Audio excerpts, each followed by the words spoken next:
Alright, hey guys. I wanted to go over a topic today that hasn't really been covered, and that is, what is a captive hatched snake?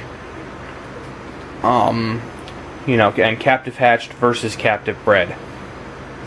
Captive bred is obvious. Means that the parents were in captivity, snakes were bred together, they laid eggs hatched, baby was bred in captivity.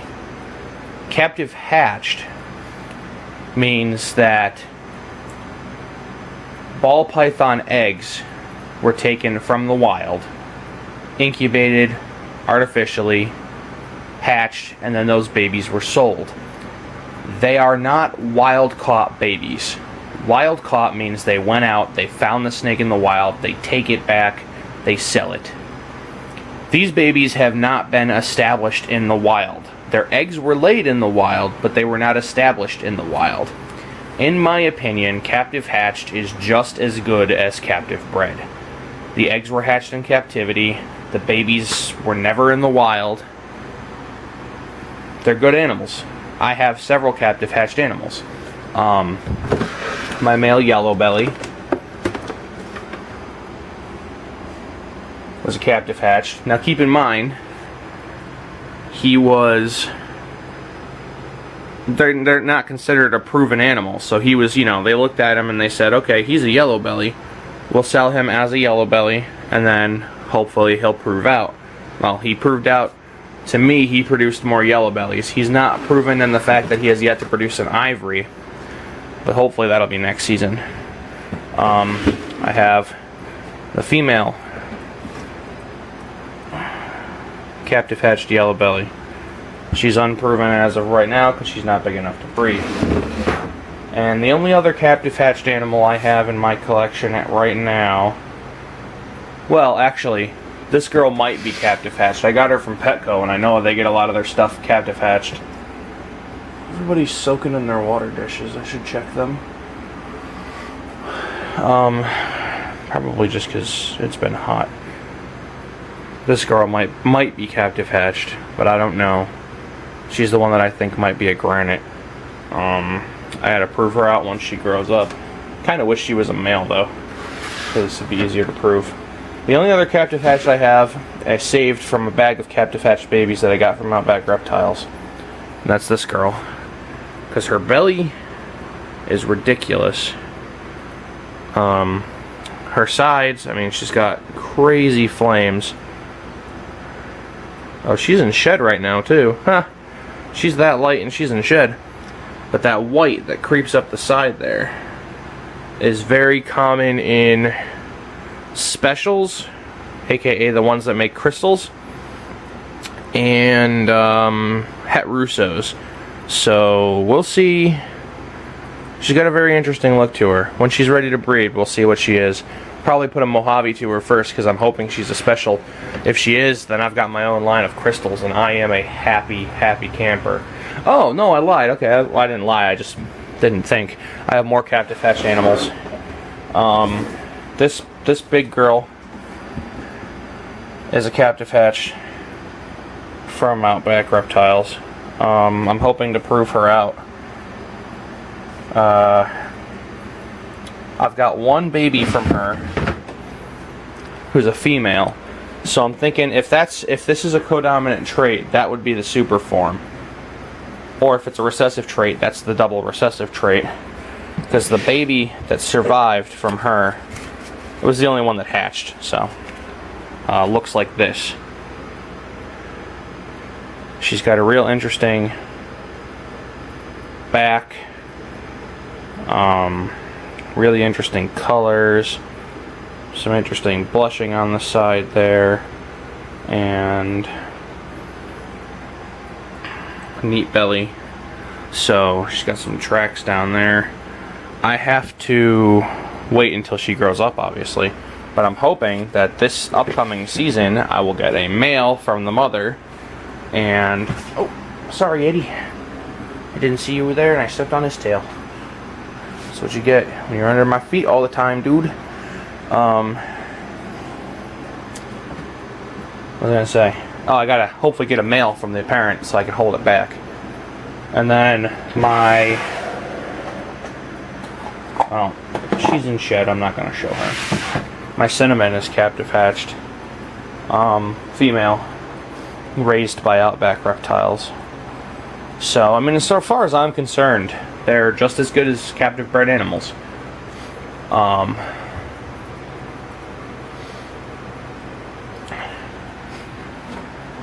None of my baby... Yeah, I didn't get any baby bags this year that were captive hatched, so I don't have any left.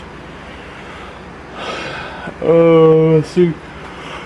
Wild caught is a different story. I don't think I'd ever mess with wild caught. When they're wild caught, usually they treat them for ticks, they treat them for internal parasites, but it's a pain to get them to start eating a lot of times. I mean, I have a friend who hatched babies from a wild caught yellow belly. She held back some of the babies and then she traded the male or the female to a guy, and they just never got it to eat. Like, it took, like, I think she had it for a year. It took 3 African soft-furred rats. It just wouldn't eat. So I wouldn't mess with wild caught. But captive hatch, as far as I'm concerned, they're just the same as captive bred. I've said it multiple times in this video alone. The other thing that I like about captive hatch, people don't seem to understand. You know, a lot of people are like, I don't like captive hatch because they go out and they decimate the wild population and blah, blah, blah. It's like, no, that's not what happens. Captive hatched is strictly like legislated. It's very, very watched. For every baby, every egg that they collect, they're charged $1.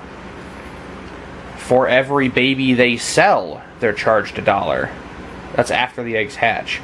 And all of that money, plus I think there's a percentage that goes from what they make for the whole season, all of that money goes towards conservation. It goes towards making sure that the wild population is stable and that we're not doing anything to it. You know, it's not overhunted, it's not overcollected. It's a very, very rigid structure, and the money goes towards helping wildlife in Africa. So a lot of people don't seem to understand that concept, and they're all against captive hatched animals, but in reality, you know, if you buy a captive hatched snake, you're helping out the wild population a little bit, you know.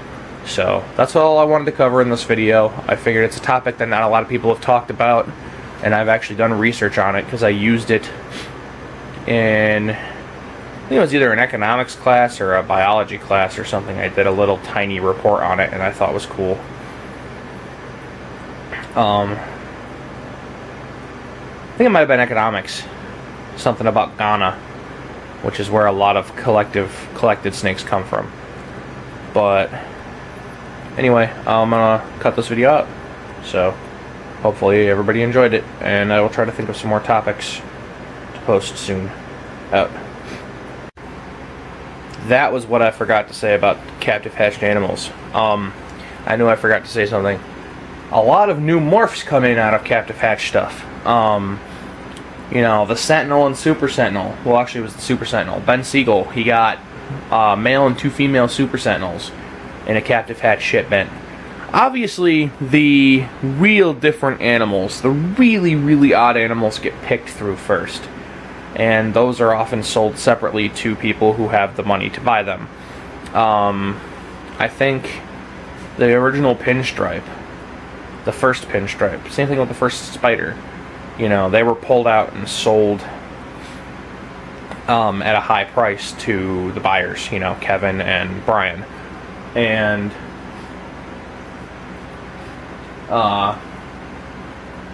obviously those morphs panned out, you know, so like real subtle things make it through sometimes, like this, like the girl I was just talking about with the high whites, you know, she made it through, so I get to see what she is. My granite dinker obviously made it through, so I get to see what she is. You know, sometimes people aren't paying attention, but the obvious morphs get pulled out, the yellow bellies and stuff like that, and they're sold for a little bit more, and then the people who get them sell them for a little bit more. So that's how that works. But I just thought it'd be, you know, it was interesting. I mean, the stuff that the ones that create super stripes, the specters and the think there's Spectres and Whirlwinds or something like that. They were originally captive hatched animals that looked kind of like yellow bellies, but not really. And they created super stripes, and then people were like, oh, that's what you have to look for. Same thing with the specials that create crystals. I'm sure like the Het Russos came in looking like kind of Mojave-ish, but not really, and then somebody bred them to a Mojave and found out it was part of that complex. So captive hatched animals pay off sometimes. I've actually got a little bit of a tiny hope, I mean, who knows, but we'll see, that my captive hatched yellow belly female isn't really a yellow belly, and like she turns out to be like a specter or something, you know, kind of looks like a yellow belly. So I breed something to her, and then I hatch out super stripes. Because not only would they be super stripes, but they'd be my own line of super stripes. That would be awesome. I mean, having my own line of yellow belly is exciting to me personally, because I like having be able to say that I have Reptile Nexus line yellow bellies, but it's nothing super awesome because of their yellow bellies. I mean, yellow bellies aren't exactly expensive anymore. They're still awesome animals, don't get me wrong. There's a lot of wicked combos with them, but it's not like having your own line of crystal. You know, or if this snake proves out. If this snake proves out, I will be stoked. She will be new, as far as I know, and my line. So, hopefully she will prove out for me. But yeah, there's some cool things to be had in the captive hatched world. And if you keep an eye out, you can prove some cool stuff. I know Josh at Outback puts up a lot of interesting stuff on a regular basis that's captive hatched. So, plus you don't know what they were being bred to in the wild.